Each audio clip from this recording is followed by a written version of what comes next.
ताबूत वो संदूक जिसमें मैयत को रख कर दफनाया जाता है या जिसमें लाश को रख कर जला दिया जाता है।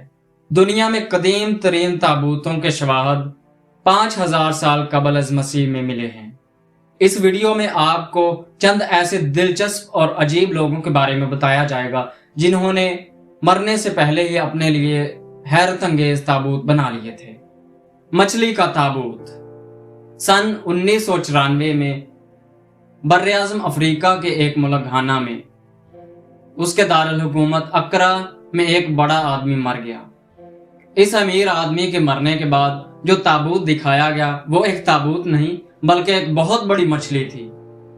इस मछली की लंबाई तकरीबन 10 फुट और ऊंचाई 5 फुट के करीब थी।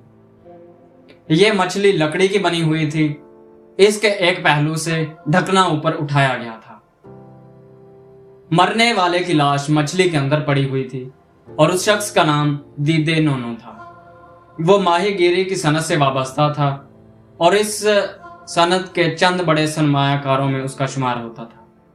दीदे नोनो की वसीयत थी कि उसकी लाश एक मछली के अंदर रखकर दफन की जाए।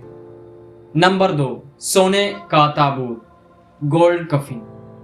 आप में से कुछ लोग कब्र-ए-आज़म के नाम से वाकिफ होंगे। यह कबल अज़ मसीह का वाक़या है कि कब्र-ए-आज़म ने मशरिक़ वस्ता के बहुत से इलाके फतह किए थे।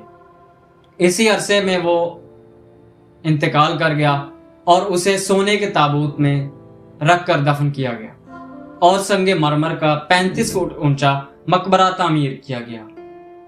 कब्र-ए-आज़म के 200 साल बाद सिकंदर-ए-आज़म ने अपनी फतुहात का आगाज किया।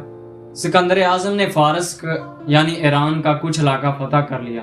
उसके फौजी अफसरों ने सुना हुआ था कि किसी जमाने में एक बादशाह को सोने के ताबूत में दफन किया गया था।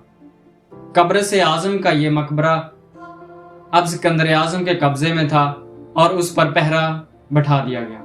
इन अफसरों में से एक अफसर ने कब्र-ए-आज़म की कब्र से वो ताबूत निकाल लिया और कब्र-ए-आज़म की लाश की हड्डियां कहीं और दफन कर दी। इस वाक़े के 6 साल बाद सिकंदर-ए-आज़म इस इलाके में आया और कब्र-ए-आज़म के मकबरे में गया।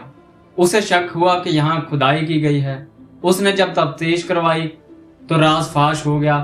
सिकंदर-ए-आज़म ने जो इस मकबरे पर पहरा देते थे उनको बड़ी अजियतें दे देकर कत्ल कर दिया। ताबूत और ढांचे की हड्डियों की निशानदेही हो गई थी। सिकंदर-ए-आज़म ने इन हड्डियों और ताबूत को मंगवाकर दोबारा दफन कर दिया। फिर एक मुद्दत के बाद किसी ने यह ताबूत निकाल लिया। आज भी ये मकबरा ईरान के किसी शहर के खंडरात में खड़ा है, लेकिन इस मकबरे के अंदर कब्र-ए-आज़म का ताबूत और हड्डियां नहीं है। बैल का ताबूत, बुल कफिन। घाना के एक जागीरदार ने रिवाज के मुताबिक लकड़ी का एक आला नस्ल का बैल बनवाया। इसका ढकना पीठ पर बनाया गया था। इस जागीरदार के फार्म में बैल और गायें वगैरह थी। वो मर गया तो उसे बैल के अंदर रखा गया और इस ताबूत को दफन कर दिया गया क्योंकि इस जागीरदार की यही ख्वाहिश थी। नंबर 4, जेट का ताबूत, जेट कफिन।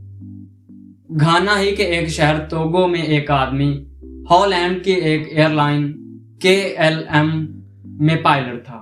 पायलट ने अपनी जिंदगी ही में 4 इंजनों वाला एक जेट त्यारा बनवा लिया था। कुछ अरसे बाद जब वो शख्स मरा तो उसकी लाश जेट त्यारे में रखकर दफन कर दी गई। यह शख्स जो एक यूरोपीय एयरलाइंस का पायलट था, उसने जो त्यारा बनाया वो बराए नाम ही नहीं था बल्कि उसके पहिए और इंजन सही सलामत बनाए गए थे और इसे मुकम्मल तौर पर एक त्यारे की शक्ल दी गई थी। मर्सिडीज बेंज का ताबूत।